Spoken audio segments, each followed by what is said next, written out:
ফরিদপুরের ভাঙ্গায় বাস নিয়ন্ত্রণ হারিয়ে খাদে পড়ে নিহত ২৫। যাত্রীদের অভিযোগ চালকের অসাবধানতা। ডাকাতের হামলার দাবি চালকের। প্রাণ ভিক্ষা চাইবেন কিনা সে বিষয়ে সিদ্ধান্ত নিতে সময় চেয়েছেন কামারুজ্জামান। সাক্ষাৎ শেষে জানালেন তার আইনজীবীরা। গত ৩ মাসে দেশে যে নৈরাজ্য ঘটেছে তা কাটিয়ে উন্নয়নের ধারা অব্যাহত রাখা হবে বললেন প্রধানমন্ত্রী। বিদ্যুৎ ও জ্বালানি মন্ত্রণালয় পরিদর্শন। সিটি কর্পোরেশনের মেয়র কাউন্সিলরদের মনোনয়নপত্র প্রত্যাহারের শেষ দিন আজ। এলাকায় এলাকায় চলছে প্রার্থীদের প্রচারণা।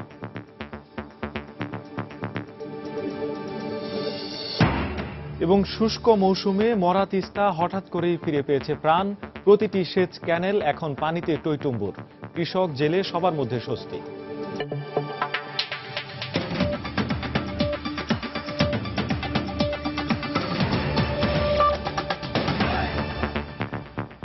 সময় সংবাদের সঙ্গে আছি আমি শেখ জায়েদ। ফরিদপুরে মর্মান্তিক সড়ক দুর্ঘটনায় ২৫ জন নিহত হয়েছেন। গতকাল রাত ১টার দিকে ভাঙ্গা উপজেলার ফরিদপুর বরিশাল মহাসড়কের পূর্বসর্দী এলাকায় নিয়ন্ত্রণ হারিয়ে খাদে পড়ে গেলে এই ভয়াবহ ঘটনা ঘটে। যাত্রীদের অভিযোগ, চালকের অসাবধানতার কারণে এই দুর্ঘটনা ঘটেছে। তবে চালকের দাবি, যাত্রী বেশে থাকা ডাকাত বাসের নিয়ন্ত্রণ নেওয়ার পরই এই ঘটনা ঘটে। এই ঘটনায় জেলা প্রশাসনের পক্ষ থেকে ৫ সদস্যের তদন্ত কমিটি গঠন করা হয়েছে। বরিশালের ফিরদাউস সোহাগ ও ফরিদপুরের সুমন ইসলামের পাঠানো তথ্য ও ছবি নিয়ে ডেস্ক রিপোর্ট। খাদে পড়ে এভাবেই দুমড়ে মুচড়ে গেছে সোনারতরী পরিবহনের এই বাসটি। গতকাল রাতে এ বাসটি ৪৪ জন যাত্রী নিয়ে ঢাকা থেকে কুয়াকাটার উদ্দেশ্যে ছেড়ে যায়। বাসটি ফরিদপুরের ভাঙ্গা উপজেলার পূর্ব সদরদি এলাকায় পৌঁছালে চালক নিয়ন্ত্রণ হারিয়ে ফেলেন। মুহূর্তেই বাসটি রাস্তার পাশের গাছের সঙ্গে ধাক্কা খেয়ে খাদে পড়ে যায়। ঘটনাস্থলেই ৫ নারী ও ১ শিশু সহ ১৯ জনের মৃত্যু হয়। তাৎক্ষণিকভাবে আহত ২৫ জনকে উদ্ধার করে এলাকাবাসী ভাঙ্গা উপজেলা স্বাস্থ্য কমপ্লেক্সে ভর্তি করলে সেখানে আরও ৩ জন মারা যান। পরে আহত ১৯ জনকে ফরিদপুর মেডিকেল কলেজ হাসপাতালে নেওয়া হলে সকালে ৩ জনের মৃত্যু হয়। এদিকে চালকের অসাবধানতাই এই দুর্ঘটনার কারণ বলে জানিয়েছেন বেঁচে যাওয়া যাত্রীরা। দ্রুত যাওয়ার পরে দেখি গাছের সাথে লাগাইয়া গাড়ি অ্যাক্সিডেন্ট হয়েছে, মাঝখানে ২ ভাগ হয়ে গেছে। খুব স্পিড ছিল আর মনে হয় ড্রাইভার আমার বেশি সম্ভাবনা ঘুমে নিয়েছিল। থেকে উঠে দেখি গাড়ি বাড়ি দিয়েছে, একটা বাড়ি দিছে, সবাই চিৎকার দিছে, আমি চিৎকার দিছি, একবারই খালি আল্লাহর নাম দিছি। ঘুমেছিলাম, হঠাৎ করে যে আমি আমার উপরে লোকজন অনেক লোক কাটতে ফিরে গেছে। বরিশাল শেরি বাংলা মেডিকেল কলেজ হাসপাতালে চিকিৎসাধীন রয়েছেন বাস চালক ও হেলপার। তাদের দাবি, যাত্রী বেশে থাকা ডাকাত হামলা করে বাসের নিয়ন্ত্রণ নেয়ার কিছুক্ষণের মধ্যেই এই দুর্ঘটনা ঘটে। সাইডে কূপ দেওয়ার পর ওই ড্রাইভারে স্টাইল ছাড়িয়ে দিয়েছে, পরে ওরা বইয়া মানে অল্প কিছু দূর যাইয়া আর কি গাছ লাগে মারিয়ে দিয়েছে। রাত্রি ডাকাইতে আর কি হাইয়া আমার কইতেছে স্টার্টিং দেয়, রানিং এ গাড়ির স্টার্টিং দিয়ে থাবা দিচ্ছে, তো টানাটানি করে এরপরে সারি নেই দেখে কোপ দিয়েছে। প্রথমে একটা কোপ মারছে মাথায় বাম সাইডে, পরে একটা বুকে মারছে, পরে দস্তাদস্তি করে হাতে একটা কোপ দিয়েছে। দেওয়ার পরে ফালাই দিয়ে ওরা ওই গাড়ি স্টার্টিং নিয়ে নিয়েছে, নিয়ন্ত্রণ নিয়ে নিয়েছে। নিয়ন্ত্রণ নিয়ে ওরা রাখতে পারে নাই। নিয়ন্ত্রণ নেওয়ার কত ৫-৭ মিনিটের মধ্যে গাড়িটা ডিস্ট্রয় করে দিয়েছে। এই ঘটনায় ৫ সদস্যের তদন্ত কমিটি গঠনের পাশাপাশি নিহতদের প্রত্যেকের পরিবারকে ১০,০০০ টাকা করে দেওয়ার ঘোষণা দিয়েছে জেলা প্রশাসন। ওয়াহিদা স্বপ্না, সময় সংবাদ। এবার কামারুজ্জামান প্রসঙ্গ। মৃত্যুদণ্ড সাজাপ্রাপ্ত জামায়াত নেতা কামারুজ্জামান রাষ্ট্রপতির কাছে প্রাণ ভিক্ষা চাইবেন কিনা সে সিদ্ধান্ত নেবার জন্য সময় চেয়েছেন বলে জানিয়েছেন তার আইনজীবী অ্যাডভোকেট শিশির মনির। সকালে কারাগারে কামারুজ্জামানের সাথে দেখা করে তার আইনজীবীরা সাংবাদিকদের কথা জানান। সকাল 11:15টার দিকে কামারুজ্জামানের সঙ্গে দেখা করতে তার ৫ আইনজীবী কারাগারে যান। প্রায় ঘণ্টাখানেক কামারুজ্জামানের সাথে কথা বলে আইনজীবীরা বেরিয়ে এসে জানান তিনি প্রাণ ভিক্ষা চাওয়ার বিষয়ে সময় চেয়েছেন। এর আগে আলবদর এই নেতার রিভিউয়ের রায়ের কপি গতকাল কারাগারে পৌঁছানোর পর তাকে পড়ে শোনানো হয়। এর পরপরই তিনি প্রাণ ভিক্ষার বিষয়ে সিদ্ধান্ত নিতে আইনজীবীদের সঙ্গে সাক্ষাৎ করতে চান।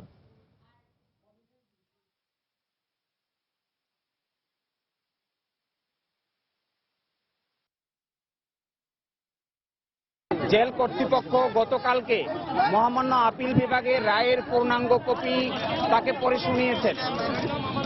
এই বিষয়ে জনাব কামরুজ্জামান এই রায়ের বিষয়ে আমাদের সঙ্গে পরামর্শ করেছেন এবং বিভিন্ন বিষয়ে জানতে চেয়েছেন এবং এই রায়ের যে সমস্ত বিষয়ে ডিসকাস হয়েছে সেই বিষয়গুলো আমাদের ক্লারিফিকেশন উনি নিতে চেয়েছেন। আমরা আমাদের সাধ্যমতো আইনজীবী হিসেবে আমাদের সাধ্যমতো সমস্ত ক্লারিফিকেশন তাকে দেওয়ার চেষ্টা করেছি। উনি আমাদেরকে বলেছেন এর পরবর্তী পদক্ষেপ সম্পর্কে উনি নিজে চিন্তা করবেন, উনি ভাববেন এবং ভেবেচিন্তে পরবর্তী সিদ্ধান্ত উনি গ্রহণ করবেন। এদিকে কামারুজ্জামানের স্বজনরা বিকেলে দেখা করতে চেয়ে একটি আবেদন করবেন বলে জানা গেছে। দর্শক, মৃত্যুদণ্ডপ্রাপ্ত জামায়াত নেতা কামারুজ্জামানের সঙ্গে দেখা করে তার 5 আইনজীবী কারাগার থেকে বের হয়েছেন। এই মুহূর্তে কেন্দ্রীয় কারাগারের সামনে রয়েছেন আমাদের রিপোর্টার ওমর ফারুক। আমরা সরাসরি চলে যাচ্ছি তার কাছে। ওমর, এখন থেকে 10 মিনিট আগে ঢাকা কেন্দ্রীয় কারাগার এলাকা ছেড়ে গেছেন কামারুজ্জামানের আইনজীবীরা। এর আগে সকাল 10:50 তারা ঢাকা কেন্দ্রীয় কারাগারের মূল ফটক দিয়ে ভেতরে ঢোকেন এবং এরপর তারা 11:15 সময় তারা এখান থেকে বেরিয়ে যান, অর্থাৎ প্রায় 12:15 সময় তারা বেরিয়ে যান। অর্থাৎ তারা আধা ঘন্টা থেকে 1 ঘন্টা কামারুজ্জামানের সাথে কথা বলেছেন এবং তারা এসে সাংবাদিকদের বিভিন্ন প্রশ্নের উত্তরও দিয়েছেন। তার সারমর্ম যেটি দাঁড়াচ্ছে সেটি হচ্ছে যে কামারুজ্জামান ক্ষমা চাইবেন কিনা, তার দোষ স্বীকার করে মহামান্য রাষ্ট্রপতির কাছে প্রাণ ভিক্ষা চাইবেন কিনা, এই সিদ্ধান্তটি নেয়ার বিষয়ে তারা কামারুজ্জামান আইনজীবীদের কাছে বিভিন্ন বিধান জানতে চেয়েছেন। আন্তর্জাতিক এবং দেশের বিভিন্ন এই ধরনের ক্ষেত্রে বিভিন্ন যেসব নজির রয়েছে সেসব নজির জানতে চেয়েছেন এবং সেসব নজির জানার পর তিনি আসলে আইনজীবীদেরকে যেটি জানিয়েছেন সেটি হচ্ছে যে তিনি ভাবতে চান, তার চূড়ান্ত সিদ্ধান্তটি জানানোর আগে তিনি আরো ভাবতে চান। তবে তিনি সেই জন্য কদিন ভাবতে চান সেই বিষয়টি কিন্তু আইনজীবীদের কাছে তিনি স্পষ্ট করেননি বলেই আইনজীবীরা আমাদের কাছে জানিয়েছেন। তবে কামারুজ্জামানের এই যে প্রত্যাশা, এই যে দাবি, সেটি জেল কর্তৃপক্ষ মেনে নেবেন কিনা কিংবা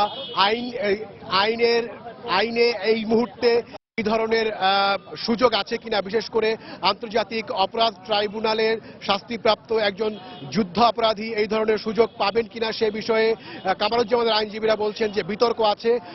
কারণ আপনি জানেন যে অ্যাটর্নি জেনারেল, রাষ্ট্রের সর্বোচ্চ আইন কর্মকর্তা, তিনি এরই মধ্যে জানিয়েছেন যে কামারুজ্জামান সহ কোনো যুদ্ধ অপরাধীদের ক্ষেত্রে জেল কোডের যে বিধান রয়েছে ন্যূনতম 7 দিন, সর্বোচ্চ 21 দিন একজন কয়েদি তার সিদ্ধান্ত জানানোর বিষয়ে, রাষ্ট্রপতির কাছে সিদ্ধান্ত ক্ষমা চাওয়ার বিষয়ে সিদ্ধান্ত জানানোর বিষয়ে সময় পাবে, সেইটি এই ক্ষেত্রে প্রযোজ্য হবে না।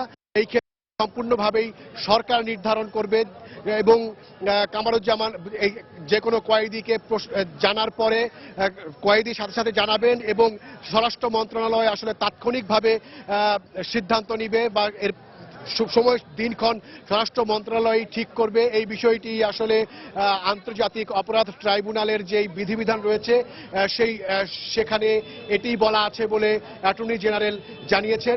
এখনো পর্যন্ত ঢাকা কেন্দ্রীয় কারাগারের কোনো কর্মকর্তার সাথে আমরা কথা বলতে পারিনি, তারা এখনো পর্যন্ত কেউ বেরিয়ে আসেননি। সকাল 9:15 থেকেই ঢাকা কেন্দ্রীয় কারাগারের সিনিয়র জেল সুপার ফরমান আলী ভেতরে অবস্থান করছেন। আমরা আশা করছি যে তিনি বেরিয়ে এলে আসলে এই বিষয়ে আমরা জানতে পারবো যে কারা কর্তৃপক্ষ কামারুজ্জামানকে ভাবার আদৌ দিবেন বা তারা আসলে পরবর্তী কি পদক্ষেপ নিতে যাচ্ছেন। এই ছিল এখন পর্যন্ত আমার হাতে সবশেষ। ঢাকা কেন্দ্রীয় কারাগারের সামনে থেকে সেখানকার খবরাখবর জানাচ্ছিলেন আমাদের রিপোর্টার ওমর ফারুক। আপনারা দেখছেন সময় সংবাদ। তৃতীয় দিনের মতো নির্বাচনী প্রচারণা ও জনসংযোগ করছেন ঢাকা উত্তর ও দক্ষিণ সিটি নির্বাচনের মেয়র ও কাউন্সিলর প্রার্থীরা। ঢাকা দক্ষিণের মেয়র প্রার্থী সাইদ খোকন নির্বাচনী প্রচারণার অংশ হিসেবে যাত্রাবাড়ির ধোলাইপাড় এলাকায় এক পথসভায় যোগ দিয়েছেন। এই মুহূর্তে সেখানে আছেন আমাদের রিপোর্টার দেবাশিস রায়। আমরা সরাসরি চলে যাচ্ছি তার কাছে। আপনি জানেন যে আসলে প্রতীকবিহীন নির্বাচন বা প্রতীকবিহীন এখন পর্যন্ত প্রচারণার যে বিষয়টা, সেই প্রতীকবিহীন যে প্রচারণা সেই প্রচারণা কিন্তু শুরু হয়ে গেছে এবং সেই প্রচারণা তৃতীয় দিন চলছে।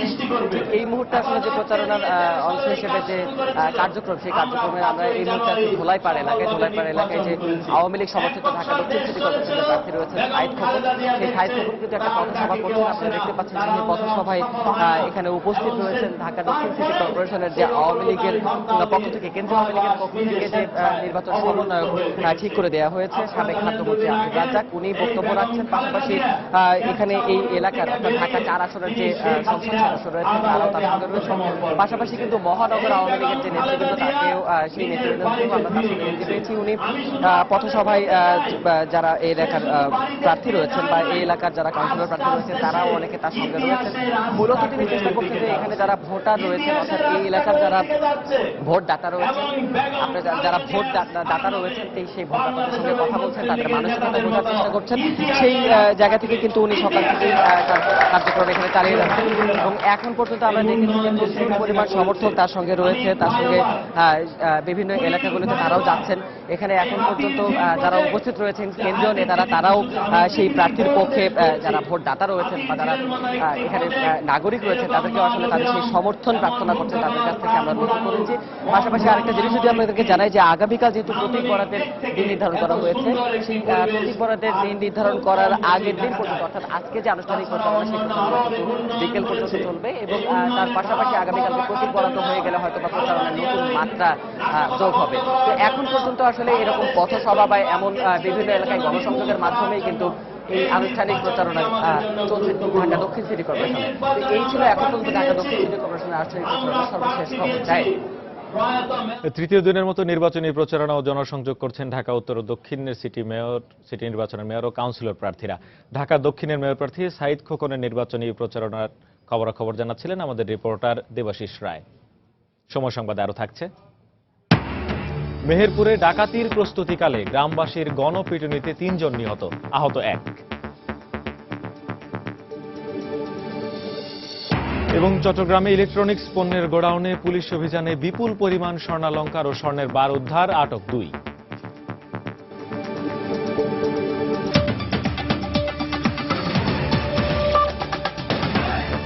গত 3 মাসে দেশে যে নৈরাজ্য ঘটেছে তা কাটিয়ে উন্নয়নের ধারা অব্যাহত রাখা হবে বলে আশাবাদ ব্যক্ত করেছেন প্রধানমন্ত্রী শেখ হাসিনা।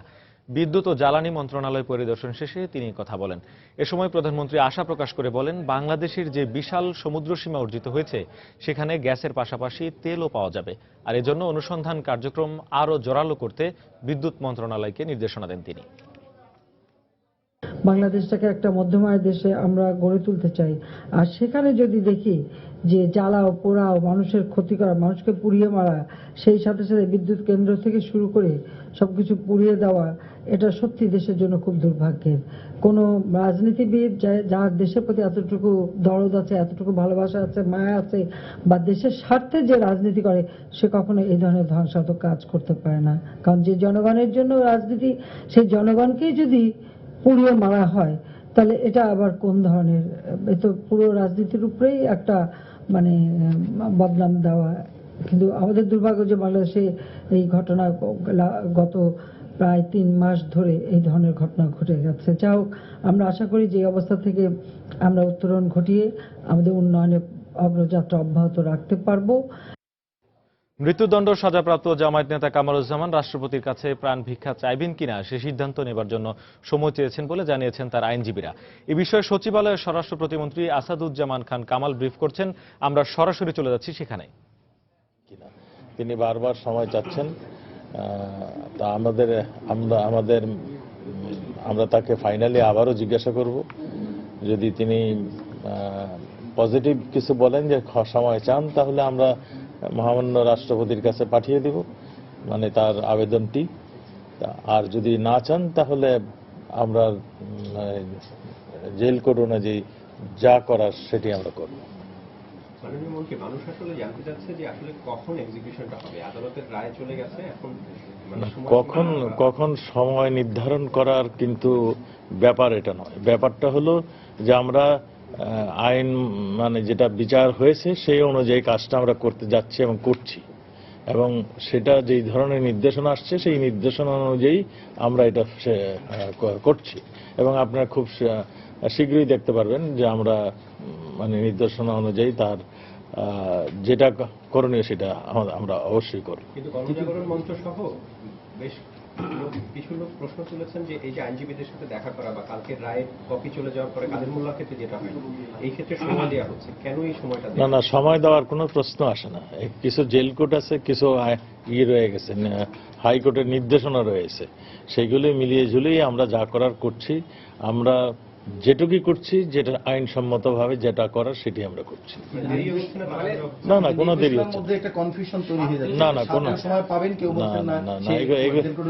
ক্ষমা ভিক্ষা চাওয়ার জন্য তারা কতক্ষণ সময় পাবে, মানে কতক্ষণ তাদের সময় দিবে যে এই সময়ের মধ্যে ওরা ক্ষমা চাইতে হবে, না হলে হবে না আজকে দিনের মধ্যে, বা এটা এই কনফিউশনটা দূর করা দরকার। আজকের পরে সময় দেওয়া হবে না। আপনারা নিশ্চিন্ত থাকেন, আমরা মানে যথাযথভাবেই এটা শেষ করব।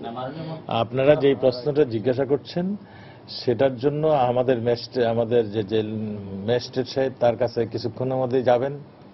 ম্যাজিস্ট্রেটের কাছে যদি তিনি বলে দেন তাহলে তো হয়েই গেল, যাইতে চায় সেই অনুযায়ী ব্যবস্থা হবে। আর ম্যাজিস্ট্রেটের কাছে যদি আবার বলে যে আমাকে আরেক ঘন্টা সময় দেন, তাহলে আমরা আরেক ঘন্টা সময় দেব। কিন্তু কথা হচ্ছে যে আমরা খুব শীঘ্রই আপনাদেরকে জানিয়ে দেব। কতক্ষণ বলতে পারবেন যে আমাকে আরেকটু সময় দেন, আরেকটু সময় দেন, কয়দিন বলতে? না, এটা জেল কোডের যে নিয়ম আছে সেই নিয়ম অনুযায়ী আমরা ফলো করছি। আর আমাদের যেই বিচারের যে রায়টা আসছে সেই রায়টায় কিছু দিক নির্দেশনা আছে। দিক নির্দেশনা হ্যাঁ, না অবশ্যই দিক নির্দেশনা আসছে। তো সেই দিক নির্দেশনা যে বিচারপতি যে দিক নির্দেশনা দিয়েছেন সেটাই ফলো করা হচ্ছে। না না, সেই রকম কিছু নয়। তিনি ওখানে বলা হচ্ছে মানে যে বিচারের যে রায় সেখানে বলা হচ্ছিল তাকে প্রাণ ভিক্ষার চাওয়ার সুযোগ দেওয়া যেতে পারে। তো সেই সুযোগটা দেওয়ার আমরা তাকে সেই সুযোগটা নেওয়ার জন্য যা যা প্রয়োজনীয় জিনিস সেগুলো আমরা তাকে উপস্থাপন করেছি। এখন সে যদি সময় না নেন, সময় ক্ষেপণ করেন, এটা তো তারপরে যা কিছু করার সেটা আমরা করব। ম্যাজিস্ট্রেট দেখা করবেন, ম্যাজিস্ট্রেট দেখা করার পরে উনি যদি ক্ষমা ভিক্ষা চান তাহলে রাষ্ট্রপতির কাছে চলে যাচ্ছে, আর যদি না চান তাহলে আজকে এক্সিকিউশন হচ্ছে। আজকে এক্সিকিউশন হবে কিনা সেটা আমি বলতে পারবো না। তো এক্সিকিউশন সময় মতন হয়ে যাবে।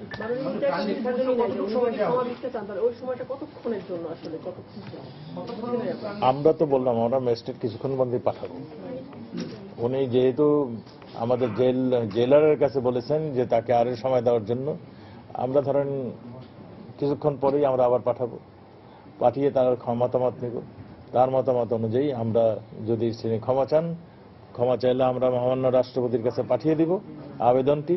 আর যদি না চান আমরা এক্সিকিউট করব। সে যদি ক্ষমা চাওয়ার জন্য সময় চায় তাহলে সেক্ষেত্রে কি করবে? সময় তো একটা বেঁধে দেওয়াই আছে, কতক্ষণ সময় জেল কোড অনুযায়ী, তার বেশি তো উনি যেতে পারবেন না। সেই সময়ের বাইরে যেতে পারবেন না, কিন্তু ডিসিশনটা তাকে আজকেই নিতে হবে। আচ্ছা, আরেকটা বিষয় যেটা হচ্ছে যে আরেকটা বিষয় যেটা হচ্ছে যে শেরপুরে দাফন নিয়ে একটা ঝামেলা করছে। তো সেক্ষেত্রে কি আপনাদের অবস্থাটা কি, যে ওই মুক্তিযোদ্ধারা বলছে যে ওখানে নীতি দেওয়া হবে না, ওখানে দাফন করার জন্য একটা বিরোধিতা করা হচ্ছে, সেক্ষেত্রে এটা মুক্তিযোদ্ধাদের ব্যাপার এবং তার পরিবারের ব্যাপার। এখানে আমাদের কিছু করণীয় নেই। আমাদের কিছু করণীয় নেই। আমরা হাইকোর্টের নির্দেশ অনুযায়ী যেটুক করার করব, সেখানে তার আত্মীয় স্বজনের কাছে হ্যান্ড ওভার করে দেব। তারা কোথায় নিয়ে দাফন করেন এটা তাদের ব্যাপার। মৃত্যুদণ্ডপ্রাপ্ত জামায়াত নেতা কামারুজ্জামান রাষ্ট্রপতির কাছে প্রাণ ভিক্ষা চাইবেন কিনা সেই সিদ্ধান্ত নেবার জন্য সময় চেয়েছেন। এই বিষয়ে সচিবালয়ে ব্রিফ করছিলেন স্বরাষ্ট্র প্রতিমন্ত্রী আসাদুজ্জামান খান কামাল। আমরা সরাসরি ছিলাম সেখানে। দর্শক, আপনারা আগেই জেনেছেন ফরিদপুরের ভাঙ্গায় যাত্রীবাহী একটি বাস নিয়ন্ত্রণ হারিয়ে খাদে পড়ে 25 জন নিহত হয়েছেন। এ ঘটনায় আহত হয়েছেন 19 জন। এই মুহূর্তে ফরিদপুর মেডিকেল কলেজ হাসপাতালে আছেন আমাদের রিপোর্টার তানিন মেহেদি। সেখানকার সবশেষ খবর জানতে আমরা সরাসরি চলে যাচ্ছি তার কাছে। তানিন। জায়েদ, আপনি জানেন যে রাত 1টার দিকে যে দুর্ঘটনা ঘটেছিল সেই দুর্ঘটনার পরে কিন্তু 25 জনের প্রাণহানি ঘটেছে সড়ক দুর্ঘটনা, এবং এর পরে কিন্তু যারা ভাগ্যক্রমে বেঁচে গিয়েছেন তারা এই মুহূর্তে ফরিদপুর মেডিকেল কলেজ হাসপাতালে চিকিৎসা নিচ্ছেন। এবং ফরিদপুর মেডিকেল কলেজ হাসপাতালে বর্তমানে 15 জন আহত ব্যক্তি তারা এখানে চিকিৎসা নিচ্ছেন, এবং এর মধ্যে একজন নারী রয়েছেন যিনি সড়ক দুর্ঘটনায় আহত হয়েছেন। এবং ফরিদপুর মেডিকেল কলেজ হাসপাতালের সামনে এই মুহূর্তে যারা আহত রয়েছেন তারা চিকিৎসা নিচ্ছেন। এখানকার যিনি কর্তব্যরত চিকিৎসক রয়েছেন তিনি অবশ্য জানিয়েছেন যে এখন পর্যন্ত যারা মেডিকেল কলেজ হাসপাতালে চিকিৎসাধীন আছেন তাদের অবস্থা মোটামুটি শঙ্কামুক্ত বলে তিনি আমাদেরকে জানিয়েছেন। এবং এখানে যারা আহতরা রয়েছেন আহতদের সাথে কিছু কথা বলেছিলাম এবং তারা যেটি বলেছেন যে রাতে মূলত গাড়ি চালকের বেখেয়াল বশত মূলত দুর্ঘটনাটি ঘটেছিল বলে তারা আমাদেরকে সেটি জানিয়েছেন। এবং এই মুহূর্তে কিন্তু ফরিদপুর মেডিকেল কলেজ হাসপাতালে চিকিৎসাধীন 15 জনের বাইরে 25 জন দুর্ঘটনায় মারা গেছে তাদের মধ্যে 3 জনের মরদেহ কিন্তু ফরিদপুর মেডিকেল কলেজ হাসপাতালের মর্গে রাখা হয়েছে। আর এর বাইরে ভাঙ্গা হাইওয়ে থানা রয়েছে, সেই হাইওয়ে থানায় 19 জনের মরদেহ রাখা হয়েছে। আর এই মুহূর্তে যারা চিকিৎসাধীন রয়েছেন তাদেরকে আসলে যাই আপনি দেখতে পাচ্ছেন যে কিছুটা তারা সুস্থ এবং যেহেতু সেবা শুশ্রূষা দিচ্ছেন চিকিৎসকরা তারা এটুকু নিশ্চিত করেছেন যে এখানে যারা চিকিৎসাধীন রয়েছেন তারা শঙ্কামুক্ত। তবে এখানে যারা চিকিৎসাধীন রয়েছে তাদের সঙ্গে যেহেতু আমি কিছুক্ষণ আগে এখানে এসে উপস্থিত হয়েছি বিস্তারিত কথা বলতে পারিনি, কিছুক্ষণ পরে তাদের সাথে বিস্তারিত কথা বলে মূলত জানতে পারবো যে একটি অভিযোগ একটি দাবি এসেছে যে দুর্ঘটনা কবলিত যে বাসটি রয়েছে সোনারতরী তাদের পক্ষ থেকে যে বাসটি ডাকাতের কবলে পড়েছিল এবং ডাকাতের কবল থেকে বাঁচাতেই মূলত যে দুর্ঘটনাটা ঘটেছিল বলে দাবি করেছেন বাস চালক এবং বাসের ম্যানেজার তারা। তো সেটি কিছুক্ষণ পরে আহত যারা ব্যক্তিরা রয়েছেন তাদের কাছে কথা বলে নিশ্চিত করতে পারবো এবং সেটি জানিয়ে দিব আমার এখানকার তাদের মাধ্যমে। তো জায়েদ এখনকার মতো এই ছিল আমার কাছে থাকা সবশেষ খবর। জায়েদ, ফরিদপুরের ভাঙ্গায় সড়ক দুর্ঘটনায় 25 জন নিহত হয়েছেন। ফরিদপুর মেডিকেল কলেজ থেকে আমাদেরকে সেখানকার খবরাখবর জানাচ্ছিলেন রিপোর্টার তানিন মেহেদি। মেহেরপুরে ডাকাতির প্রস্তুতিকালে গণপিটুনিতে 3 জন নিহত হয়েছে। এই ঘটনায় আহত হয়েছে আরও একজন। পুলিশ জানায় গত রাত 11টার দিকে সদর উপজেলার রাজাপুর গ্রামে 10 থেকে 12 জনের একদল ডাকাত প্রবেশ করে। এ সময় ডাকাতরা একটি শশা ক্ষেতের পাহারাদারকে পিটুনি দেয়। এই খবর পেয়ে গ্রামবাসী ডাকাত দলকে প্রতিরোধ করতে গেলে তারা 4-5টি বোমার বিস্ফোরণ ঘটায়। এ সময় গ্রামবাসী 3 জনকে ধরে গণপিটুনি দিলে ঘটনাস্থলে একজনের মৃত্যু হয়। পুলিশ ঘটনাস্থল থেকে অপর 2 জনকে উদ্ধার করে মেহেরপুর জেনারেল হাসপাতালে নেয়ার পথে তাদের মৃত্যু হয়।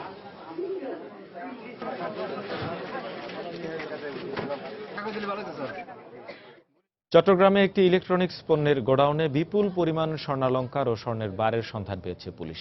গত রাত 11টা থেকে 1:30টা পর্যন্ত অভিযানে 14 কেজি ওজনের 120টি স্বর্ণের বার এবং 6 কেজি স্বর্ণালংকার উদ্ধার করা হয়। এ সময় 2 জনকে আটক করা হয়েছে। পুলিশ জানায় গোপন সংবাদের ভিত্তিতে গত রাত 11টার দিকে আনু মাঝির ঘাট এলাকায় এসি মেলা নামে ইলেকট্রনিক্স পণ্যের ওই গোডাউনে অভিযান চালানো হয়। এ সময় কয়েকটি সাউন্ড সিস্টেমের ভেতরে প্রথমে স্বর্ণের বারগুলো পাওয়া যায়। পরে বিভিন্ন কার্টুনের ভেতর থেকে 6 কেজি স্বর্ণালংকার উদ্ধার করা হয়। এরপর রাতে তল্লাশি অভিযান আজ সকাল পর্যন্ত স্থগিত করা হয়। গোডাউনে কি পরিমাণ স্বর্ণালংকার ও স্বর্ণের বার আছে তা সব কার্টুন পরীক্ষা নিরীক্ষার পর নিশ্চিত হওয়া যাবে বলে জানিয়েছে পুলিশ।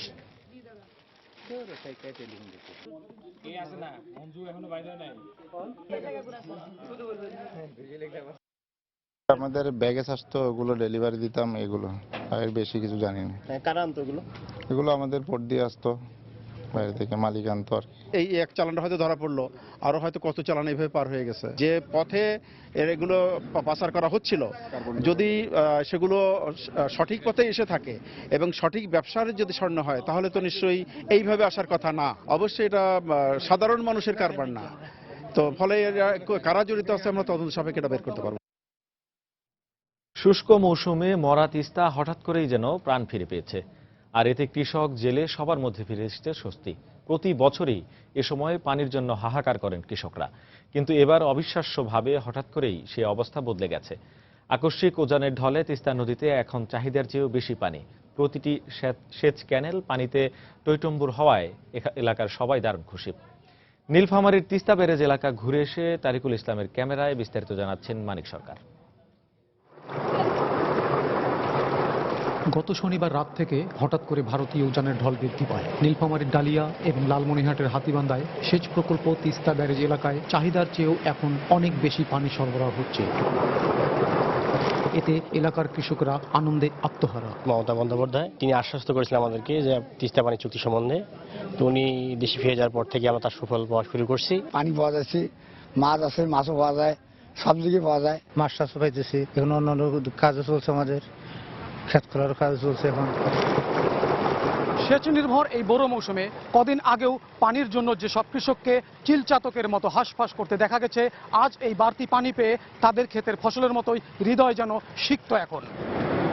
প্রতি বছর শুষ্ক মৌসুমের শুরু থেকেই তিস্তার পানি প্রবাহ একেবারেই শূন্যের কোঠায় নেমে আসে। চৈত্রের এই সময়টায় যেখানে কম করে হলেও 1000 থেকে 1200 কিউসেক পানি মজুদ থাকার কথা, সেখানে কয়েকদিন আগেও পানির প্রবাহ ছিল 1.5 থেকে 200 কিউসেক। এ পরিমাণ পানি ব্যারেজ এলাকার কৃষকদের সরবরাহ দিতেই হিমশিম খেত পাউবো। এ সময় কৃষকদের ব্যবহার করতে হয় শ্যালো মেশিন আর পাওয়ার পাম্প। এতে উৎপাদন খরচও বেড়ে যায় অনেক বেশি। এখন আমাদের 480 টাকা করে একর মানে দেওয়ার লাগে পানি রান বোর্ডে। আগে তো আমাদের 1500-2000 টাকা শ্যালো মেশিনে খরচ হইতো। এইদিকে আমরা পানি পাচ্ছি, আমার কৃষকের খুব উপকার হয়েছি। পানি পাইছি, মোটামুটি ভালো পাইছি। এই মতন পানি পাইলে তো কোনো সমস্যা হবে না। পানি এখন পাচ্ছি, আমাদের খুব ভালো আবাদ হচ্ছে, এখন খুব সুবিধা হয়েছে আমাদের। বর্তমানে তিস্তা ব্যারেজের এই পানি এখন সেচ কমান্ড এলাকার কাঙ্ক্ষিত লক্ষ্যমাত্রা 28,500 হেক্টর ছাড়িয়ে 55,000 হেক্টর জমিতে সেচ সুবিধা দিচ্ছে। এই পরিমাণ পানি থাকলে আপনার ইনিশিয়ালি 50,000 থেকে 55,000 হেক্টর পরিপূর্ণে ইরিগেশন দেওয়া সম্ভব হবে। যদি পানি প্রবাহ আরো বাড়ে তাহলে আরো বেশি ইরিগেশন দেওয়া যাবে। 1990 সালে তিস্তা ব্যারেজ প্রকল্পের যাত্রা শুরু। রংপুর, দিনাজপুর ও নীলফামারী জেলার 65,000 হেক্টর জমিতে সেচ সুবিধা দেওয়ার কথা থাকলেও দীর্ঘদিন ধরে পানির অভাবে লক্ষ্যমাত্রার অর্ধেকও অর্জন সম্ভব হয়নি। মানিক সরকার, সময় সংবাদ, রংপুর। আবারও সিটি নির্বাচন প্রসঙ্গ। বিপুল উৎসাহ উদ্দীপনার মধ্য দিয়ে দ্বিতীয় দিনের মতো চট্টগ্রামে আওয়ামী লীগ সমর্থিত মেয়র প্রার্থী আজম নাসির উদ্দিন নির্বাচনী প্রচারণা চালাচ্ছেন। সকাল থেকেই শহরের বাইরে সিটি কর্পোরেশনের আওতাধীন বিভিন্ন এলাকায় নির্বাচনী প্রচারণায় অংশ নেন তিনি। জালালাবাদ, ফতেহাবাদ, চৌধুরীরহাট সহ বিভিন্ন এলাকায় পথসভা করেন আজম নাসির। সকাল থেকেই তার সাথে বিপুল সংখ্যক দলীয় নেতাকর্মী নির্বাচনী প্রচারণার কাজে অংশ নেন। এ সময় নির্বাচিত হলে নগরীর বাইরের এসব এলাকার বাসিন্দাদের নাগরিক সুবিধা বাড়াতে যথাযথ ব্যবস্থা গ্রহণ করবেন বলে প্রতিশ্রুতি দেন তিনি। এলাকাবাসীকে আমি এক জায়গায় এনে জড়ো করে ওনাদের উদ্দেশ্যে কিছু কথা বলছি এবং আচরণবিধি মেনে পাশাপাশি এটা ওনাদের মাধ্যমে এই এলাকার সম্মানিত ভোটারদের কাছে আমার সালাম, দোয়া, আশীর্বাদ পৌঁছানোর চেষ্টা করছি। দেশে দিন দিনই বাড়ছে জনপ্রিয় হচ্ছে মোবাইল ব্যাংকিং সেবা, বাড়ছে ব্যবসার প্রসারও। প্রতিদিন এই মাধ্যমে লেনদেন হচ্ছে গড়ে প্রায় 400 কোটি টাকা। বিশেষ করে গত কয়েক মাসের রাজনৈতিক অস্থিরতার মধ্যে অনেক গ্রাহকই অর্থ লেনদেনের নিরাপদ মাধ্যম হিসেবে বেছে নিয়েছেন মোবাইল ব্যাংকিংকে। বিস্তারিত ইমতিয়াজ আহমেদের রিপোর্টে। 2011 সালে মোবাইল ফোনের মাধ্যমে দেশে শুরু হয় মোবাইল ব্যাংকিং নামে এক নতুন সেবা। মাত্র কয়েক বছরে যা ব্যাপক জনপ্রিয়তা পায় সারা দেশে। আর এ মুহূর্তে দেশের মোট জনসংখ্যার প্রায় 15%ই টাকা পাঠানোর নির্ভরযোগ্য পথ হিসেবে বেছে নিয়েছেন মোবাইল ব্যাংকিংকে। টাকাটা এই সময় রাখলে নিজের জীবনের যেমন নিরাপত্তা নাই, তারপরও টাকাটা যদি আমি বাড়ি পর্যন্ত পৌঁছাবো এটারও কোনো নিরাপত্তা নেই। আর আমি এখানে মোবাইল ব্যাংকিং করার মাধ্যমে আমি টাকাটা দিলাম, সেও আমার ঘরে টাকাটা পৌঁছে যাবে। তবে রাজনৈতিক অস্থিরতার কারণে অন্য সময়ের তুলনায় গত 3 মাসে মোবাইল ব্যাংকিং ব্যবহার করে টাকা পাঠানোর পরিমাণ অনেক বেশি বেড়ে গেছে বলে জানালেন মোবাইল ব্যাংকিং এর এই এজেন্ট। ব্যাংকিং খাত থেকে মানুষ এখন মোবাইল ট্রানজাকশনটা বেশি ভালো করে। যারা ব্যবসা করতেছে তারা করতেছে, যারা চাকরি করতেছে তারা পাঠাচ্ছে, সবাই করতেছে মোটামুটি। এখন অ্যাকাউন্টে তারা ভরে রাখতেছে, যখন সুযোগ পাইতেছে তখন তারা পাঠিয়ে দিতেছে। হাতে নিয়ে যাওয়া, দেশের বাড়িতে দিয়ে আসার থেকে মোবাইল ব্যাংকিং এর মাধ্যমে তারা টাকা পাঠাইতেছে, যার কারণে তাদের সুবিধা হইতেছে। বাংলাদেশ ব্যাংকের তথ্য মতে 2014 ডিসেম্বরে মোবাইল ব্যাংকিং এর মাধ্যমে প্রায় 10,483 কোটি টাকা লেনদেন হয়েছে। এক মাসের ব্যবধানে 8.15% বেড়ে চলতি বছরের জানুয়ারিতে লেনদেন হয় 11,337 কোটি টাকা। ফেব্রুয়ারিতেও প্রায় 11,000 কোটি টাকা লেনদেন হয়েছে। মোবাইল ব্যাংকিং সেবা খাতের এমন পরিসংখ্যানে তাই সফলতার মাপকাঠিতে এই প্রকল্পকে সবচেয়ে এগিয়ে রাখছে বাংলাদেশ ব্যাংক। আমাদের সেন্ট্রাল ব্যাংকের একটা প্রতিশ্রুতি আছে যে আগামী 5 বছরের মধ্যে বাংলাদেশের সকল মানুষকে আমরা ব্যাংকিং সেবার আওতায় নিয়ে আসব। মোবাইল ব্যাংকিং প্রক্রিয়া তার মধ্যে একটা। তো মোবাইল ব্যাংকিং আমাদের একটা সফল প্রকল্প এবং দিনে দিনে এটা পরিধি বাড়ছে। ডিসেম্বর 2014 সালের তথ্য মতে প্রায় 5.5 লাখ এজেন্টের মাধ্যমে মোবাইল ব্যাংকিং সেবা গ্রহণ করছে 2.5 কোটি গ্রাহক। ইমতিয়াজ আহমেদ, সময় সংবাদ, ঢাকা। পহেলা বৈশাখের উৎসবে নারীদের পাশাপাশি ছেলেদের বিষয়টি মাথায় রেখে বন্দরনগরী চট্টগ্রামের দেশীয় পোশাকের শোরুমগুলো সাজানো হয়েছে বিভিন্ন রং এবং আকর্ষণীয় ডিজাইনের পাঞ্জাবি দিয়ে। পাশাপাশি রয়েছে বিভিন্ন ধরনের ফতুয়া এবং জিন্স প্যান্ট। বিস্তারিত জানাচ্ছেন পার্থপ্রতিম বিশ্বাস। পহেলা বৈশাখের উৎসবে যোগ দিতে ছেলেদের প্রথম পছন্দের পোশাক পাঞ্জাবি। 16 আনা বাঙালি সাজে সাজাতে এই বিশেষ দিনে পাঞ্জাবি ছাড়া অন্য কোনো কিছুই কল্পনা করতে পারে না তরুণরা। আর রঙিন উৎসবে থাকবে রঙিন পাঞ্জাবি। তরুণদের চাহিদার কথা চিন্তা করে শোরুমগুলোতে লাল এবং সাদা মিশ্রণের পাঞ্জাবি রাখা হয়েছে বেশি। পয়লা বৈশাখে আমাদের বাহারি ডিজাইনের কালারেবল পাঞ্জাবি অবশ্যই আমাদের চয়েস। সবাই একই ধরনের একটা ড্রেস পরে বাঙালি ঐতিহ্যটাকে ধরে যদি আমরা ঘুরতে পারি তাহলে একটু আমাদের আনন্দবোধ হবে। আমার পছন্দটা হচ্ছে মানে লাল সাদার উপরই, তো লাল সাদাটা পরলে হয় কি আমাদের বাংলাদেশের ঐতিহ্যটাকে ফুটে ওঠে। পাঞ্জাবির পাশাপাশি অনেকের পছন্দ রয়েছে ফতুয়া ও টি শার্টের প্রতি। বিভিন্ন ডিজাইনের কাজ করা ফতুয়াই তরুণদের পছন্দ।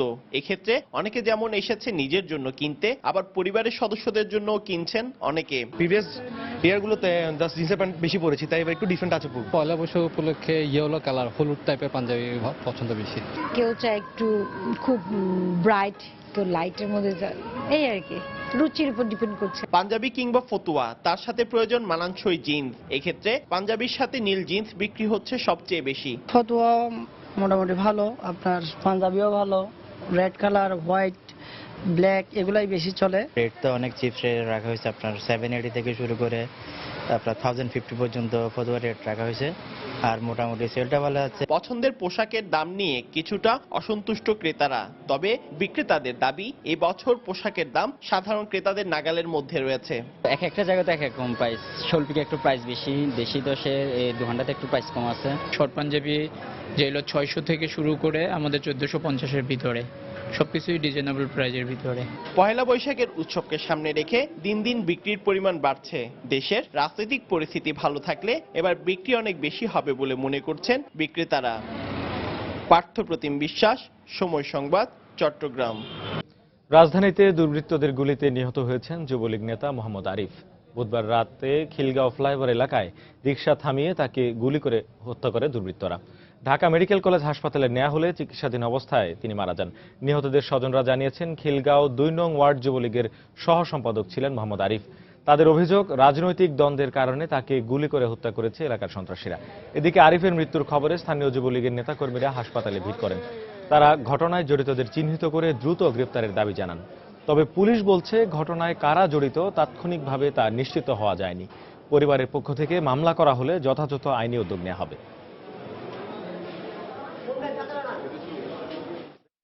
খিলগাঁও থানাধীন জোরপুকুর মাঠ সামনে কে বা কারা একজন ব্যক্তিকে গুলি করে, তো সেই সংবাদের ভিত্তিতে আমরা আসি, দ্রুত ঘটনাস্থলে আসি। ঘটনাস্থলে আসার পরে আমরা ওই ঘটনাস্থলে যাকে ইনজুর্ড করা হয়েছিল, মানে যিনি আহত হয়েছিলেন, তাকে আমরা পাইনি। তাকে অন্য কোনো ব্যক্তি দ্বারা হাসপাতালে পাঠিয়ে দেওয়া হয়। শুভ, ফসল আরিফ, আলমগীর, রানা আমার ছেলেরে গুলি করে মেরে ফেলাইছে মিঠু। যখন মেডিকেলে আসে 8টার দিকে, তখন আমাকে সে ফোন দেয়। ফোন দিয়ে বললো, ভাইয়া আমি হাসপাতালে, আমার গুলি করছে আরিফ, শুভরা, তো তুমি তাড়াতাড়ি আম্মুরে নিয়ে চলে আসো, যে আমার ব্লাড লাগবে, রক্ত লাগবে অনেক। দেশের বাইরের খবর। ইয়েমেনের হাউথি বিদ্রোহীদের দমনে আন্তর্জাতিক জোটের বিমান হামলায় একটি স্কুলে কমপক্ষে 6 শিশু নিহত হয়েছে। বুধবার রাজধানী সানা ও বন্দরনগরী এডেনের মধ্যবর্তী স্থানে বিদ্রোহীদের একটি ঘাঁটি লক্ষ্য করে বিমান হামলা চালায় আন্তর্জাতিক জোট। এ সময় 500 মিটার দূরে অবস্থিত স্কুলটি ধ্বংস হলে 6 শিশু নিহত হয়। হামলার পর এই পর্যন্ত 3 শিশুকে জীবিত উদ্ধার করা হয়েছে। এদিকে এই ঘটনায় উদ্বেগ প্রকাশ করেছে আন্তর্জাতিক মানবাধিকার সংগঠনগুলো। আন্তর্জাতিক সংস্থা ইউনিসেফের এক হিসেব অনুযায়ী হাউথিদের বিরুদ্ধে আন্তর্জাতিক জোটের বিমান হামলা শুরুর পর থেকে এখন পর্যন্ত ইয়েমেনে 74 শিশু নিহত হয়েছে এবং আহত হয়েছে 44 জন।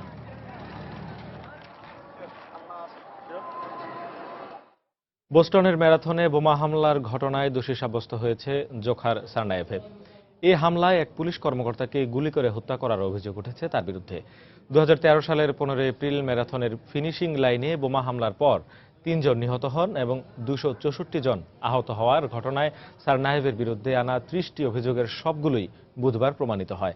মামলার রায় এখনো ঘোষণা না করা হলেও ধারণা করা হচ্ছে সর্বোচ্চ শাস্তি মৃত্যুদণ্ড বা যাবজ্জীবন কারাদণ্ড দেয়া হতে পারে তাকে। খেলার খবর। বিসিএল এর খবর। একদিন বিরতির পর আবারও মাঠে গড়াচ্ছে বাংলাদেশ ক্রিকেট লিগের ম্যাচ। ফাইনালে ওঠার লড়াইয়ে 4 দলই এই লড়াইয়ে নামবে। এতে ফতুল্লায় পয়েন্ট টেবিলে 2য় স্থানে থাকা উত্তরাঞ্চল মুখোমুখি হবে 3য় স্থানে থাকা দক্ষিণাঞ্চলের। এদিকে আরেক ম্যাচে মিরপুরের পয়েন্ট টেবিলের শীর্ষ দল পূর্বাঞ্চল মাঠে নামবে তলানির দল মধ্যাঞ্চলের বিপক্ষে। দুই ম্যাচই শুরু হবে দুপুর 1:30টায়। শীর্ষস্থানে থাকা পূর্বাঞ্চলের জন্য ফাইনালে ওঠার পথটা অনেক মসৃণ, কেননা টেবিলে তৃতীয় পয়েন্টের সঙ্গে রান রেটও বেশি আছে তামিমদের। এছাড়া দলে আছে দুর্দান্ত ফর্মে থাকা লিটন দাস, আছেন সানি ও মমিনুল। তাই ফাইনালের স্বপ্ন দেখছে পূর্বাঞ্চল, তবে কাজটা সহজ করতে দিবে না মধ্যাঞ্চলও। যদিও টেবিলে সবার শেষে, তারপরও শামসুর, রনি তালুকদার, তাসকিন ও মাহমুদুল্লাহরা জানে কিভাবে ঘুরে দাঁড়াতে হয়। অন্যদিকে উত্তরাঞ্চল ও দক্ষিণাঞ্চলের খেলাটি হবে হাড্ডাহাড্ডি। দুদলে আছেন বেশ কিছু তারকা ক্রিকেটার। উত্তরাঞ্চলকে যেমন স্বপ্ন দেখাতে পারেন মুশফিক, জোনায়েদ, নাসিররা, তেমনি দক্ষিণাঞ্চলের মাশরাফি, রুবেল হোসেন ও সৌম্যরাও কম যান না। ফাইনালে ওঠার লড়াইয়ে ছাড় দিতে নারাজ দুদলই। আইপিএলের খবর। আইপিএলের অষ্টম আসরের প্রথম ম্যাচে দুর্দান্ত জয় পেয়েছে বর্তমান champion Kolkata Knight Riders. Eden গার্ডেন্সে কলকাতা 7 উইকেটে হারিয়েছে মুম্বাই ইন্ডিয়ান্সকে। কলকাতার পক্ষে বল হাতে 1 উইকেট নেন সাকিব আল হাসান। কলকাতার বিপক্ষে টস হেরে আগে ব্যাট করে মুম্বাই। শুরুটা একেবারেই ভালো হয়নি মুম্বাইয়ের দলটির। 8 রানে আউট হয়ে যান অ্যারন ফিঞ্চ। এরপর আদিত্য তারেক সাজঘরের পথ ধরেন সাকিব আল হাসানের বলে। পরে রাইডু দ্রুত আউট হলে বিপাকে পড়ে মুম্বাই ইন্ডিয়ান্স, কিন্তু দলের হয়ে রানের চাকা সচল রাখেন ওপেনার রোহিত শর্মা। দুর্দান্ত খেলতে থাকা শর্মা 65 বলে 98 রানে অপরাজিত থাকলে 168 রানের সংগ্রহ পেয়ে যায় মুম্বাই। জবাবে ব্যাট করতে নেমে কলকাতাও শুরুটা ভালো করতে পারেনি। দলীয় 13 রানে আউট হয়ে যান রবিন থাপ্পা। তবে এরপর পান্ডেকে সাথে নিয়ে অধিনায়ক গৌতম গম্ভীর গড়েন 85 রানের জুটি। পান্ডে 40 রান করে সাজঘরে ফিরলেও গম্ভীর তুলে নেন 50। তিনি আউট হন 57 রান করে, কিন্তু এরপর আর কোনো উইকেট না হারিয়ে দলকে জয়ের বন্দরে পৌঁছে দেন যাদব ও পাঠান। শেষ করব বালিশ যুদ্ধের খবর দিয়ে। সম্প্রতি হংকংয়ে হয়ে গেল 5ম আন্তর্জাতিক বালিশ যুদ্ধ। বিশ্বের বিভিন্ন দেশ থেকে শত শত মানুষ যোগ দেয় এই মজার যুদ্ধে। বালিশ যুদ্ধ বলে কথা, তাই ভোর হতে না হতেই হংকংয়ের সিটি সেন্টারের রাস্তায় বালিশ হাতে জড়ো হয় শত শত মানুষ। শূন্যে বালিশ ছুড়ে এই আন্তর্জাতিক বালিশ যুদ্ধের উদ্বোধন করে তারা। পঞ্চমবারের মতো আয়োজিত এ যুদ্ধে অংশ নেয় বিশ্বের বিভিন্ন দেশ থেকে আসা শত শত বালিশ যোদ্ধা। নির্ধারিত সময়ে বালিশ নিয়ে যুদ্ধে ঝাঁপিয়ে পড়ে সবাই। গতবারের চেয়ে দ্বিগুণ মানুষ উপস্থিত হয়েছে এই বালিশ যুদ্ধে। আশা করছি আগামী বছরগুলোতেও হাজার হাজার মানুষ যোগ দিবে এই মজার আয়োজনে। এ যুদ্ধে নেই কোনো হারজিত, নেই কোনো প্রতিপক্ষ, আর তাই তো স্রেফ মজা করতে আয়োজিত এ যুদ্ধে নাস্তানাবুদ হতে হয় স্পাইডারম্যানের মতো সুপারহিরোকেও। নিখাদ আনন্দ বিনোদনের জন্য আয়োজিত এ বালিশ যুদ্ধের জন্য নেওয়া হয় না কোনো স্পন্সর, কোনো সামাজিক বা রাজনৈতিক দলকেও দেয়া হয় না এটি আয়োজনের দায়িত্ব। আদনান আহমেদ, সময় সংবাদ। এই পর্যায়ে শীর্ষ সংবাদ জানিয়ে দিচ্ছে আরেকবার। ফরিদপুরের ভাঙায় বাস নিয়ন্ত্রণ হারিয়ে খাদে পড়ে নিহত 25। যাত্রীদের অভিযোগ চালকের অসাবধানতা। ডাকাতে হামলার দাবি চালকের। প্রাণ ভিক্ষা চাইবেন কিনা সিদ্ধান্ত নিতে সময় চেয়েছেন কামারুজ্জামান, জানালেন তার আইনজীবীরা। আইনসম্মতভাবেই চলছে কার্যক্রম, বললেন স্বরাষ্ট্র প্রতিমন্ত্রী। গত 3 মাসে দেশে যে নৈরাজ্য ঘটেছে তা কাটিয়ে উন্নয়নের ধারা অব্যাহত রাখা হবে, বললেন প্রধানমন্ত্রী। বিদ্যুৎ ও জ্বালানি মন্ত্রণালয় পরিদর্শন। সিটি কর্পোরেশনের মেয়র কাউন্সিলরদের মনোনয়নপত্র প্রত্যাহারের শেষ দিন আজ। এলাকায় এলাকায় চলছে প্রার্থীদের প্রচারণা।